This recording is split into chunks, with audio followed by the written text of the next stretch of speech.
San Miguel Beer kaya ang tinutukoy dito sa report na lumabas na meron daw isang PBA team na yung mga players ay hindi na masaya do sa palakad ng kanilang coach. Ikinukumpara ang sitwasyon sa Alaska Aces dati kung saan itong dati nilang coach na si Alex Compton ay napilitang mag-resign dahil yung mga players ay hindi na masaya do sa pamamalakad niya at yan ang dahilan kung bakit nga pinalit si Jeffrey Carriazo. Ang balita ngayon hindi naman pinangalanan ay yung PBA team raw ay hindi na masaya do sa ginagawa ng coach nila kaya sila nag-i-struggle ngayon. Ang tanong, San Miguel Beer kaya ang tinutukoy dito? Sa isang panayam, sinabi ni Coach Leo Austria na nahihirapan talaga silang mag-adjust ngayon dahil wala na nga ito si Arwin Santos at Alex Cabagnot. At ang sinabi ni Coach Leo Austria, ang nagiging problema raw dito ay yung bench niya dahil hindi raw sila handa na maglaro. Dati raw kasi, ang palagi niyang inaasahan sa bench ay itong si Tautuma at si CJ Perez, pero ngayon dahil nga wala na itong si Santos at si Cabagnot, ay namisa napipilitan siyang ilagay sa starting lineup itong si CJ Perez at ibig sabihin nababawasan yung production doon sa bench niya. Iyan ang sinabi ni Coach Leo Austria do isang panayam sa kanya ng mga sports writers. Pero syempre meron din namang magsasabi na kaya hindi nakapagde-deliver yung mga bench players niya dahil hindi naman ito nagagamit ng madalas. Pero sa ngayon, hindi pa natin matitiyak na yung mga players nga ay hindi na masaya dito kay Coach Leo Austria dahil napakaaga pa dito sa PBA Governors Cup. Ganun pa man makikita natin na nagiging inconsistent na nga yung mga players niya maski no pang Philippine Cup, partikular na ito si Marcio Lassiter nga na minsan maganda ang laro, minsan hindi. Kaya tignan natin kung ano mangyayari sa San Miguel Beer ngayon dahil syempre kapag may import, meron talagang mga players na mawawalan ng playing time, partikular na ito si Mawala Tautuma. So abangan na lang natin kung ano magiging performance ng San Miguel sa mga susunod na games at kung ito ay tuluyang bumaba at sila ay hindi makapasok sa playoffs, ay senyalis nga yan na yung mga players ay hindi na masaya.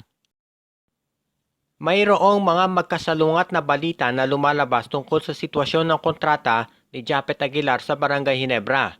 Ang unang lumabas na balita ay na magre-renew na raw ng kontrata itong si Japet Aguilar at tinanggihan na niya yung offer mula sa Japan.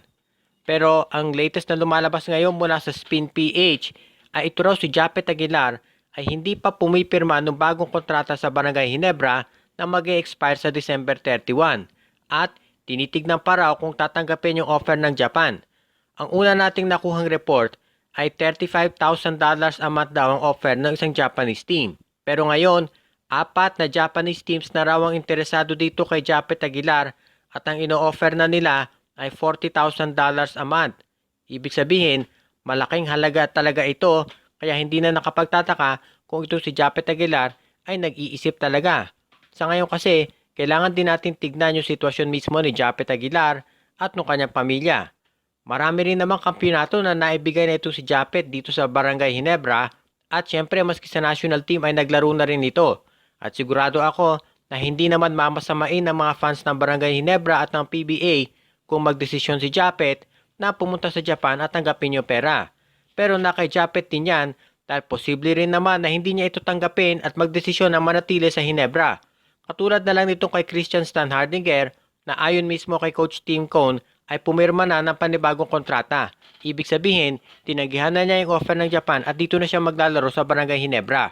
Sa bandang huli, ang desisyon na yan ay na kay Japet Aguilar pa rin. At syempre doon sa kanyang pamilya at kung ano ang pag-uusapan nila. Pero ngayon, mukhang focus naman si Japet sa paglalaro para sa Barangay Ginebra at nakatulong naman siya doon sa panalo nila sa una nilang game. Kaya tignan na lang natin kung ano mangyayari kapag nag-expand na kontrata ni Japet kung magre-renew siya o lilipat na sa Japan. Mamaya ay maglalaro na ang Magnolia Pambansang Manok dito sa Governors Cup at makakalaban nila ay ang Terra Firma Jeep. Ayaw ismulin ni Coach Chito Victorero ang Terra Firma dahil nakita naman natin na kaya talaga nilang manalo lalo na doon sa pinakita nila laban sa Rain or Shine ni Lasto Painters at kamutik na rin silang manalo dito sa Phoenix Fuel Masters. Sa ngayon, ang focus ni Coach Victorero ay siguraduhin na magiging maganda ang performance ng Magnolia at syempre importante magkaroon sila ng good start dito sa conference dahil 11 games lang dito sa eliminations. At yung top 4 teams ay meron twice to beat advantage kaya mahirap kung maipit ka doon sa ilalim dahil dehado ka talaga. Sa ngayon, syempre, ang titignan ng mga tao ay itong performance ni Mike Harris. Siya ay naging dating best import pero syempre, iba ang laro ngayon dito sa PBA, halos sunod-sunod na yan At syempre, ang aabangan din ng mga tao ay kung paano gagamitin ni Coach Victorero itong si James Laput at kung paano ito makapag-gel doon sa iba nilang players. Mababago na rin syempre yung rotation sa backcourt ng Magnolia dahil wala na ito si Justin Melton. Aasahan natin na ito si Poldi, Mark Baroka, Gio Halalon at ito si Jerick Ahamnisi ay magkakaroon ng dagdag na minuto at yan siguro talaga ang balak ni Coach Chito Victorero. Sa ngayon pagdating sa frontcourt, asahan natin na ito si Ian Sanggalang pa rin ang aasahan nila at syempre si Calvin Abueva, Jackson Corpus, Rom De La Rosa at ito si James Tapos siguro makakakuha rin yan ng maraming minuto. Pero hindi na nakapagtataka kung ito si Laput ay medyo limited action din dahil syempre part ng power forward o sa frontcourt nila ay nandiyan si Mike Harris at ito si Laput ay magiging reliever muna. Siguro ang gagawin ni Victorero ay titignan muna niya kung ano magiging performance ni Laput at si Laput ay siguro maganda kung obserbahan muna niya ang laro ng Magnolia pambansang manok para malaman kung ano ang kinakailangan sa kanya. Kaya tignan natin kung ano magiging performance ng Magnolia mamaya laban sa Terra Firma. Dahil ang Blackwater Bossing ay natalo na ng 21 beses na sunod-sunod, ang tanong ngayon ay kung sino ang kukunin nila na number 1 sa draft pick dahil sigurado na yung number 1 pick ay sa kanila. Tandaan natin, ang number 1 pick ay hindi po pwedeng i-trade ng isang season. So, at least 1, 2, or 3 conferences yan sa Blackwater, depende kung gaano kahaba ang susunod na season ng PBA. Ang tanong ay kung sino ang kukunin nila. Ang number 1 choice kasi dati ay itong si Justin Baltasar, pero ito ay nagdeklara na hindi sasali sa draft at ito ay maglalaro sa Lasan para sa UAAP. So ang tanong ngayon ay sino pa ba ang available? Well, 3 pangalan ang nababanggit. Itong si Jason Brickman, Brandon Rosser at si Jeremiah Gray. Yun nga lang, ito si Jeremiah Gray ay nagkaroon ng isang ACL injury at hindi siya makapaglalaro mula 6 hanggang 9 na buwan. So malamang hindi na yan maging number 1 pick at bababa yan dito sa darating na draft. Baka late first round na yan makuha. Samantala, ito naman si Jason Brickman, magandang choice yan para sa Blackwater dahil itong si Jason Castro ay nangangailangan na rin ng replacement niyan dahil syempre darating ang araw at magre-retire na. Pag tinrade ng Blackwater itong si Jason Brickman sa TNT, magkakaroon na ng kapalit ito si Jason Castro at magiging magandang tandem ito si Jason Brickman at Mikey Williams at sila na ang magiging bagong backcourt ng TNT Tropang Giga. Samantala naman, pwede rin kunin ng Blackwater itong si Brandon Rosser dahil ang TNT ay nangangailangan din ng isang big man kapag ito si Kelly Williams ay nag-retire na. Lumabas nga ng retirement ito si Kelly Williams para maglaro kay Coach Chot Reyes pero syempre hindi na rin ito bumabata at kinakailangan na ng TNT ng isa pang big man na makatutulong in case nga na ito si Kelly ay mag-decide na mag-retire for good.